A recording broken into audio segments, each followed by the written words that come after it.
Well, for many, many decades, the U.S. government has dismissed out-of-hand UFO sightings as crank stuff, things that lunatics babble about. Now, suddenly they're taking a different approach. They are telling the truth. They're finally admitting that UFO sightings are, in fact, routine, and the government is now being systematic in investigating the question of UFOs. A new History Channel documentary called Unidentified will explore the military's many recent encounters with unidentified aircraft. The object the Navy pilot is tracking suddenly seems to get bigger. The object then appears to accelerate rapidly, disappearing off screen. That's a significant rate of acceleration in a horizontal plane off to the left. That's very fast. The object appears to perform a similar maneuver to what the pilots witnessed. Instantaneous acceleration at this rate would produce a force of gravity, or G-force, so extreme it would crush a human being.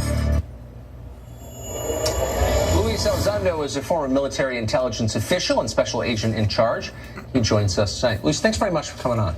Thank you, Tucker, for having me.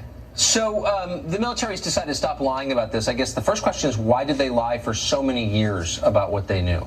I think that's a fair question, Tucker. I think there could be multiple answers. I think first and foremost, let's look at the obvious. We didn't have quite the technology for decades that we do now. We now have the technology on some of the most sophisticated weapon systems that give us the fidelity that we need to better ascertain what these things are. Another answer could possibly be, frankly, stigma and taboo, and that this is a topic that is fraught with these landmines, potential, if you will, proverbial landmines. Yeah, I mean, we sent a man to the moon 50 years ago, so we've had technology for a while, and in fact, it's been more than 60 years since right after the Second World War that the U.S. military has been downplaying these reports. So over the course of that time, some of the smartest, most dedicated people in our country watching these unexplained aerial phenomenon, they must have gathered quite a bit of information about UFOs. What have they learned, do you think, in all these decades? Well, Tucker, I can only answer from the time that I was with ATIP for about 10 years when I was part of that program, and we learned a lot. I think probably the most significant, if you will, results of the program were 5 observables, and you've already mentioned a few of them on your show, and that's instantaneous acceleration, hypersonic velocities, a bit of an oxymoron, but low observability, transmedium travel, and last but not least, positive lift, or in the vernacular, anti-gravity. So, I mean, there have been enough sightings over a long enough period that the idea that this is a computer glitch or that these are generated somehow by radar systems, that can't be right, correct?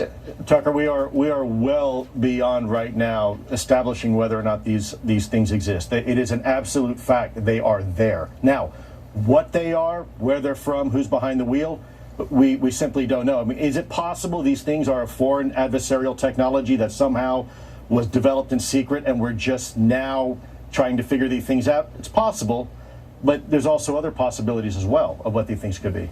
Right. So that would be the terrestrial explanation. Just assign off the top of your head a likelihood of that being the case, that these are Russian or Chinese. Boy. Tucker, you don't want me to give my opinion.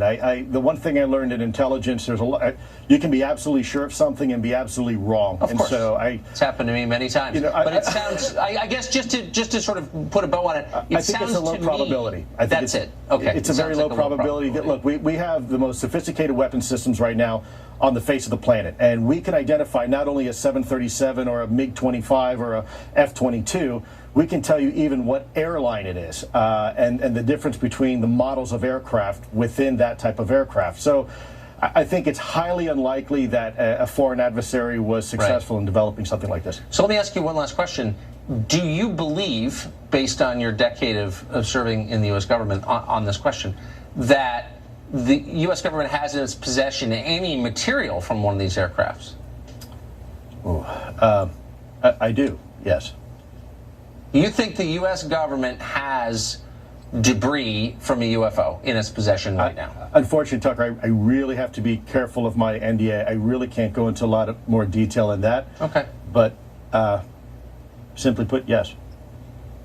All right. Well, we have a lot more to find out, and I'm very glad that you came on our show tonight. I hope Thank you come for back. having me. Thanks. Yes, sir.